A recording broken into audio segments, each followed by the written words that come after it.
l'économie des devises que nous utilisons actuellement pour soutenir le franc CFA, qui n'est pas une monnaie solide. Oui. Ça, donc, il y a ce problème. Deuxièmement, on parle le maintien de la garantie de la France. Nous disons froidement, si on met fin au franc CFA, on n'a pas besoin de la garantie de la France. Pourquoi? Parce que la garantie dite de convertibilité de la France, nous n'en avons pas besoin pour des raisons évidentes. Expliquez-nous, professeur. Voilà le Maroc qui était dans la zone franc CFA. Le Maroc a quitté la zone franc CFA. Qui achète par des pans entiers les économies subsahariennes? C'est bien le Maroc. Quand on prend par exemple les pays africains classés selon l'indice de développement humain, quels sont ces pays qui sont en tête? Je vais citer quelques-uns. En tête, nous avons les Seychelles, qui n'utilisent pas le franc CFA. Suivi de l'île Maurice, qui n'utilise pas le franc CFA, de l'Algérie, de la Tunisie et du Botswana. Je peux continuer comme ça. Mais ce sont des pays qui n'utilisent pas le franc CFA et donc qui n'ont pas la garantie de la convertibilité.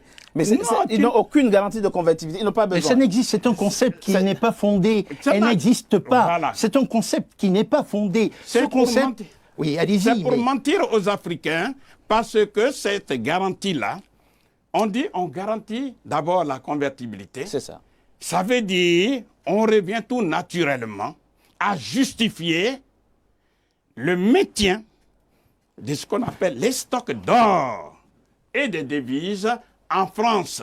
Parce que le franc CFA est garanti par l'ensemble des stocks d'or et des devises. Ça, c'est déjà un. Deuxièmement, on dit garanti parce que si vous, les pays africains de la zone franc CFA, vous avez des devises, c'est-à-dire les monnaies étrangères, que vous voulez convertir en monnaie locale, dans ce cas d'espèce, le franc CFA, enfin l'éco, et demain, malheureusement, ça sera l'éco, eh bien, c'est un pays et un seul, qui s'appelle la France, qui peut convertir. Exemple, vous avez vendu, les Africains ont vendu pour 1000 milliards de dollars.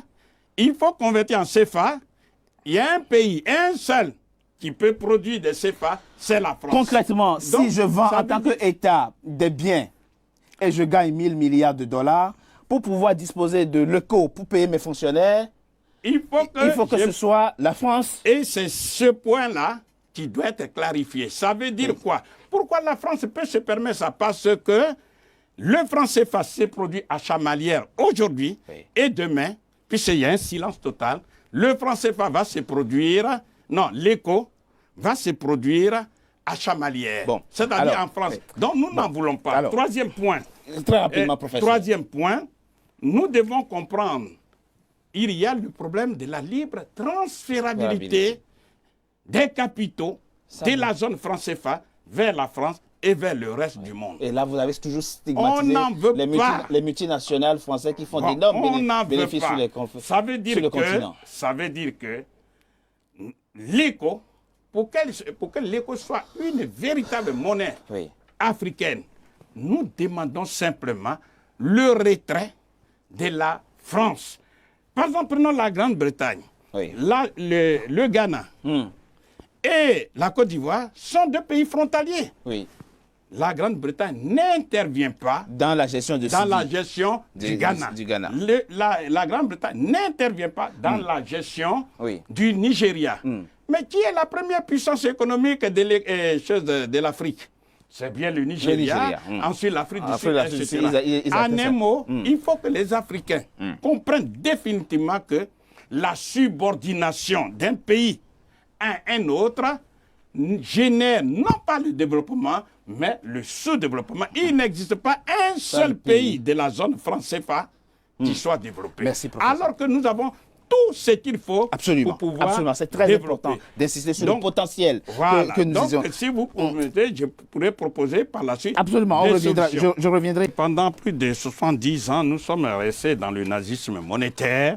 Aujourd'hui, une porte nous est ouverte par ceux-là même qui ont tout cadenassé. Il faut en profiter et battre effectivement l'écho. donc rappeler à l'ordre.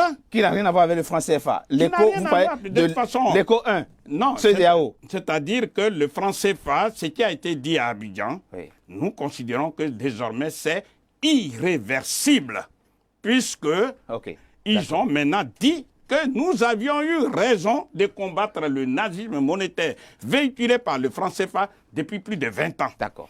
Une fois c'est dit, c'est irréversible, on ne revient plus en arrière. Il faut simplement faire comprendre à M. Ouattara et à ses autres que l'éco, qui est la monnaie de la CEDEAO, doit être battue comme monnaie, mais en respectant certaines conditionnalités. C'est-à-dire, l'éco, tel que c'est défini par la CEDEAO, sera dans un régime d'échange flexible et ainsi de suite. Deuxièmement, comme nous ne cessons de le dire, l'éco doit être produit sur le sol africain. Merci. Et ainsi de suite. Merci. Mais nous disons, et je termine par là, pour dire, la situation que vit l'Afrique, on peut remédier à cela si l'Afrique accepte d'appliquer 3 solutions. La première solution, c'est ce que nous appelons la monnaie unique africaine, en abrégé la MUA. Et ça veut dire tout simplement que si, par exemple, on prend l'éco, ce sont les banques centrales des différents pays membres qui doivent se regrouper et créer une banque centrale africaine et cette nouvelle personne morale a un capital social qui sera partagé par les différentes banques centrales, que ce soit la BCAO, la BEAC et autres.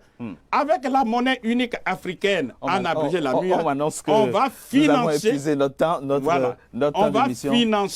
sérieusement l'industrialisation, c'est-à-dire la transformation des matières premières, agricoles, minières, minérales et énergétiques en Afrique pour dégager des valeurs ajoutées qui éliminent la pauvreté. Et enfin, la troisième solution, c'est qu'avec cette monnaie unique africaine, nous allons financer l'État fédéral africain. Et ça, tout ça, ce sont des volontés politiques.